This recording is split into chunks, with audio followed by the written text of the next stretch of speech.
Pakistan stock data channel में खुशामदीद। उम्मीद है आप खैरियत से होंगे। तो देखते हैं 2024 की डिविडेंड सीरीज में आज का share. Pakistan national shipping corporation PNSC। पिछले साल जब हमने इसकी असेसमेंट की थी तो ये सिर्फ 97 रुपये का था। उसके बाद 25 रुपये का डिविडेंड दिया और एक्स प्राइस बनी 72 रुपये और आज की कीमत है 295.17। 223 रुपये का प्रॉफिट और 310% प्रॉफिट, यानी 3 गुना से भी ज्यादा। वाह प्रॉफिट हुआ इसके ऊपर। अब स्टॉक मार्केट में हम कई दफा बता चुके हैं, ये कहना बहुत ही मुश्किल होता है कि कौन सा शेयर ऊपर जाएगा और कहां तक जाएगा, कौन सा नीचे जाएगा और कहां तक जाएगा। हमने तो अच्छे शेयर की असेसमेंट करनी होती है। हमारे अंदाजे के मुताबिक तो ये बहुत ऊपर निकल गया है और हमने तो ये जल्दी सेल करके इसमें थोड़ा बहुत प्रॉफिट बना लिया था। लेकिन बहरहाल अगर किसी ने पिछले साल खरीदा होता और उसका लॉन्ग टर्म व्यू होता तो वो आज मजे कर रहा होता। अब 22 में ये हमारी लिस्ट में नहीं था और अभी भी लिस्ट में है, तो ट्रेंड देख लेते हैं। आगे बढ़ने से पहले बताते चलें, हम कोई बाय सेल कॉल नहीं देते, सिर्फ फंडामेंटल एनालिसिस करते हैं। फैसला सबने खुद करना है, क्योंकि मुनाफे में मौज अपनी अपनी और नुकसान में दौड़ अपनी अपनी। अब इसकी EPS देखें, 20, 21, 22 में कम थी, 23 में काफी ज्यादा हो गई और अब Q1 और Q2 24 में भी अच्छी जा रही है, यानी उसको देखें तो 23 से थोड़ी ऊपर ही बनेगी।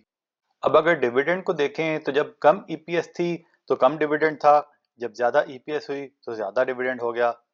मतलब जब थोड़ी बारिश होती है तो थोड़ा पानी आता है, जब ज्यादा बारिश होती है तो ज्यादा पानी आता है। ये देखते हैं कि अब अगर इनकी EPS इसी तरह आगे चलती रही और ये रेंट पे 40 रुपए तक का EPS हुआ तो डिविडेंड 25 रुपए का दे सकते हैं। और अगर 25 रुपए का डिविडेंड दिया अगले 12 महीनों में तो इस रेट पे डिविडेंड यील्ड बनेगी 8%। डिविडेंड यील्ड थोड़ी सी कम है हमारी लाइकिंग के हिसाब से। मतलब हमारे इन 30 शेयर्स की लिस्ट में भी वो शेयर होने चाहिए जिनकी dividend yield, estimated dividend yield कम से कम 10% तो हो। लेकिन इसमें ना एक और चक्कर भी है।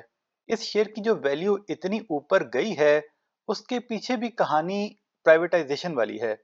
आप जानते हैं PIA के साथ क्या गेम चल रही है। हालांकि पता नहीं PIA इस काबिल है जहां पे उसको ले गए हैं, जो भी है। हम तो ऐसे शेयर से दूर रहते हैं जिसका कुछ समझ नहीं आती और बस जिसमें गेमें चलती हैं। लेकिन ये अच्छी कमाई वाला शेयर है, इसके कंसोलिडेटेड अर्निंग्स भी बहुत ज़बरदस्त हैं। तो ये तो अगर ऊपर गया है, चाहे प्राइवेटाइजेशन न्यूज़ की वजह से गया है, फिर भी इस काबिल तो है। लेकिन इसकी प्राइवेटाइजेशन की बातें इतनी ओपनली नहीं हुई और उनके ऊपर कोई अपडेट भी नहीं है। तो ये हो सकता है कि आने वाले 1 साल में इसमें भी प्राइवेटाइजेशन का कुछ चक्कर चले और ये यहाँ से और ऊपर चला जाए। तो उसको मद्देनजर रखते हुए हमने इसको अभी लिस्ट से नहीं निकाला।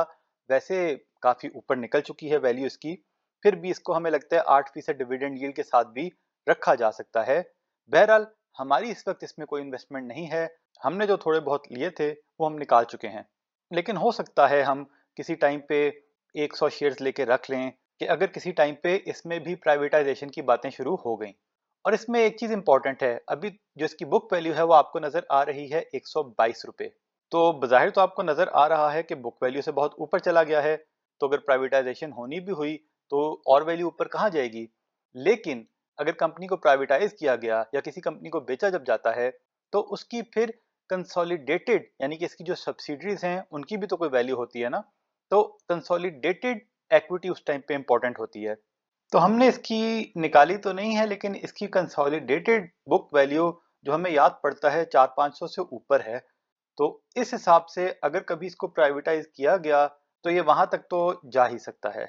बहरहाल जरूरी नहीं कि इसको प्राइवेटाइज किया जाए, जरूरी नहीं वहां पे जाए।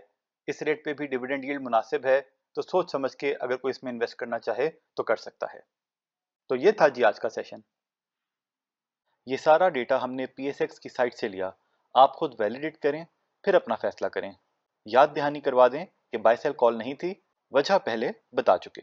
तज्जिया पसंद आया तो शेयर, लाइक, सब्सक्राइब करें, बेल आइकॉन पे क्लिक करें। खुश रहें और अपने अमल पे तवज्जो दें। अल्लाह के हवाले।